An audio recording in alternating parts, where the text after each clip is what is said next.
Hi, how are you? Yeah, really good. Now, I was going to ask you a couple of questions. Yeah, Um, sure, go ahead. can you tell me what were you doing in Afghanistan? Well, first of all, I was living in Afghanistan. Um, Beside that, I was running, for the last 12 years, since, 11th grade, since junior year in high school, I started working for the US government funded educational programs.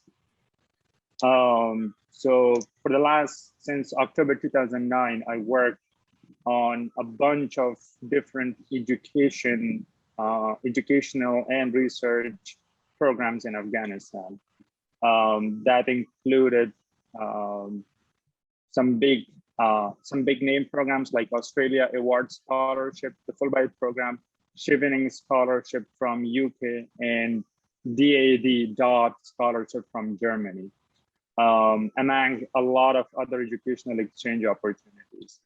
I run for the last 6 years. I run my own NGO, Social and Educational Services Organization, which hosted the Kabul Education Advising Center. We call it in short KIAC.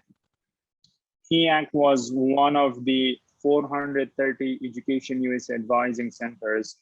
Education USA is a network of State Department.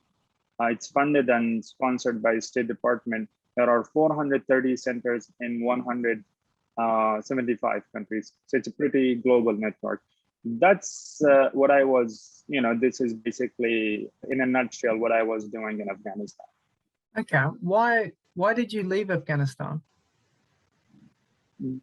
Well, the situation was, getting worse every day.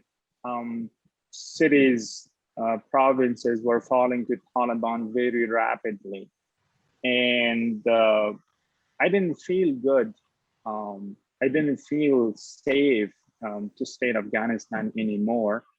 And because of my work, because of the work I have done to promote democracy, to promote women's rights, to promote education, studying abroad, all these opportunities. On average, every year I help more than 100 students, 100 individuals to apply, and secure fully funded scholarship opportunities in the West, mostly in universities and countries where the language of instruction is English. And all of those people, they went on those scholarship opportunities. When they came back, they contributed to the development of Afghanistan in so many excellent ways. And all of those people, they were, high level, high ranking officials in the government. They run NGOs, they started businesses.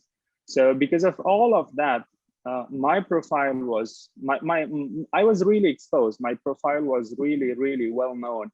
And I figured it out, it wouldn't be easy for me to live under the Taliban, because they would, they have already labeled people like me as, as people who promote infidelity, as people, who promote Western ideologies. So this is why I had to leave Afghanistan.